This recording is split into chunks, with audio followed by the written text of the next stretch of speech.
Assalamualaikum warahmatullahi wabarakatuh. Kembali lagi di channel Misteri Tersembunyi. Untuk kisah kali ini, ada sebuah cerita dari KBMF. Penulis Citra Ayu Bening. Untuk kalian yang ingin langsung membaca, link ada di deskripsi video di bawah ini. Dan kisah kali ini saya bawa yang berjudul Guna-Guna Anak Kiai. Sebelumnya nama dan isi cerita sudah kita samarkan. Mohon maaf apabila dalam penulisan cerita terdapat kata-kata nama atau desa tempat yang sama. Kami hanya menghibur, tidak bermaksud apa-apa. Sebelum kita lanjut ke cerita, ada baiknya like, komen, dan bagikan video ini.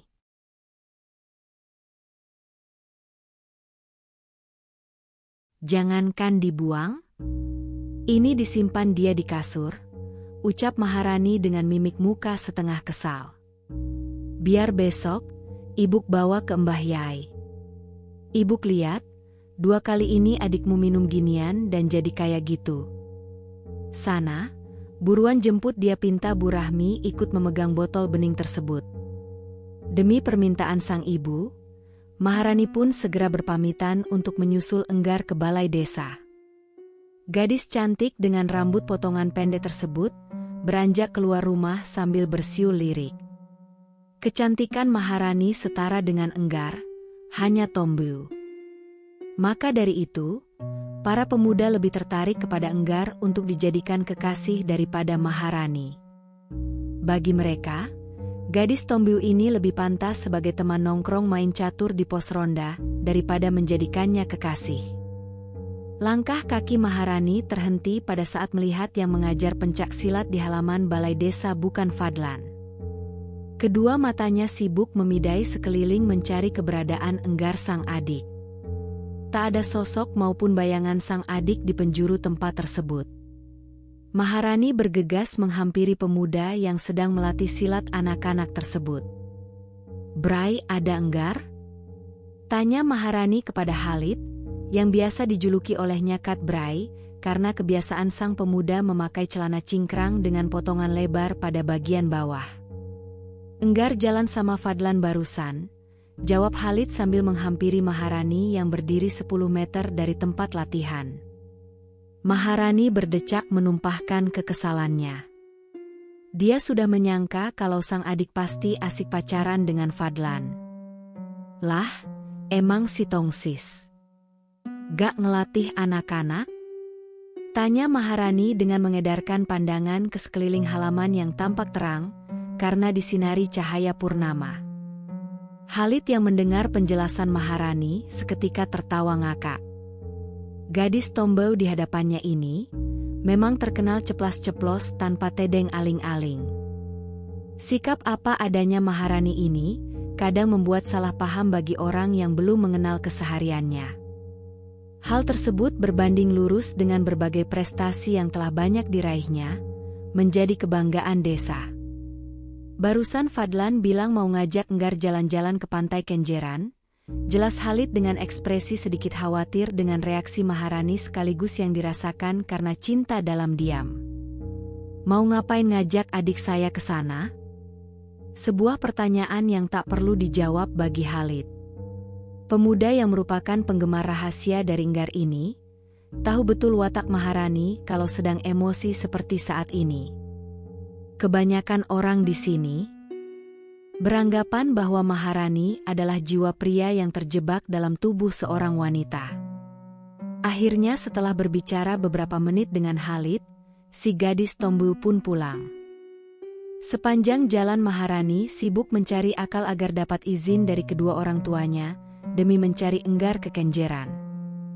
Gadis ini sangat mengkhawatirkan keadaan adiknya karena dia tahu dengan pasti tempat seperti apa yang akan dituju oleh Fadlan.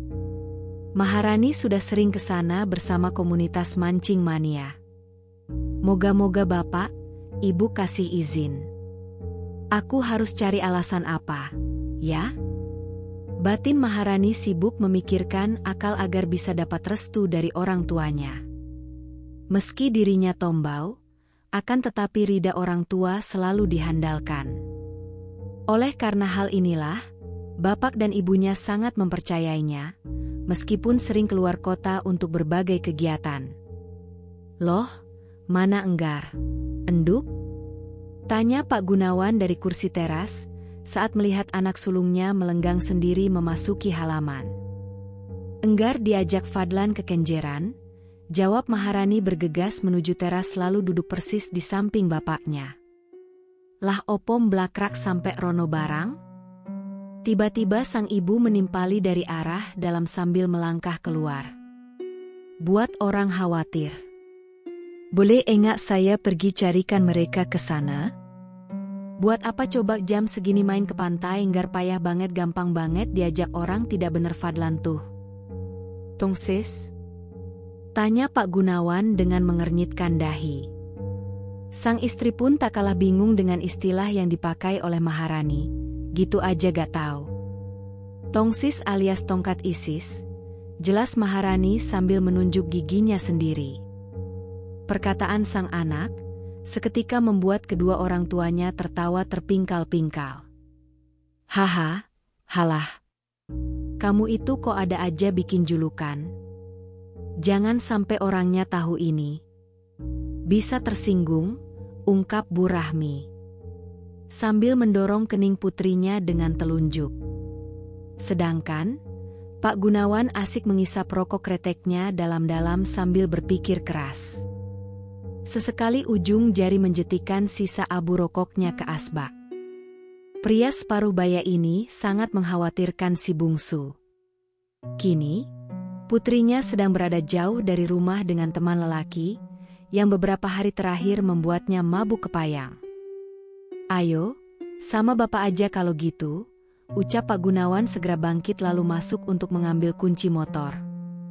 Kata Bu Rahmi yang tak kalah gelisah memikirkan si bungsu. Maharani pun seketika bangkit lalu menyusul bapaknya. Beberapa saat kemudian, keduanya telah keluar kembali dengan memakai jaket dan menghampiri Bu Rahmi. "Bapak pamit dulu, Buk. Entar kalau Enggar udah pulang lebih dulu, segera beri kabar." Pak Gunawan berpesan sembari mengulurkan tangan, yang segera dicium oleh istrinya. Maharani pun bersalaman dengan sang ibu. Bapak dan anak beranjak pergi dengan berboncengan motor meninggalkan Bu Rahmi dengan kedua mata berkaca-kaca. "Ya Allah, lindungi anak kami," pinta Bu Rahma dengan kedua tangan tengadah lalu mengusap buliran bening yang mulai menetes. "Assalamualaikum, Bu Rahmi," ucap salam Khalid sambil mendekat ke arah teras. Seketika membuat wanita yang disapa gelagapan karena kaget. "Waalaikumsalam." "Wah, ada nak Khalid. Mahar lagi keluar dengan bapaknya?" Ibalas Bu Rahmi sambil tersenyum ramah.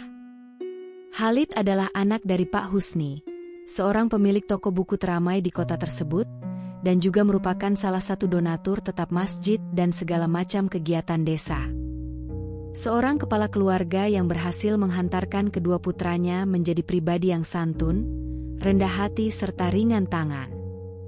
Bahkan, Bu Rahmi berharap bisa menjadikannya salah satu anak dari Pak Husni sebagai menantu. "Maksud saya kemari, mau mengajak Mahar untuk mencari Enggar dengan izin dari ibu dan bapak tentunya," ucap Khalid dengan perasaan kecewa. "Wah, terima kasih loh, nak. Udah kepikiran untuk ikut mencari Enggar. Ya udah kalau gitu, saya permisi pulang," ucap Khalid sambil mengatupkan kedua telapak tangan di depan dada. Khalid memutar badan lalu pergi meninggalkan wanita usia 40 tahun tersebut, yang masih menatap lekat punggung sang pemuda hingga lenyap dari pandangan. Akhirnya, Bu Rahmi melangkah masuk ke ruang tamu.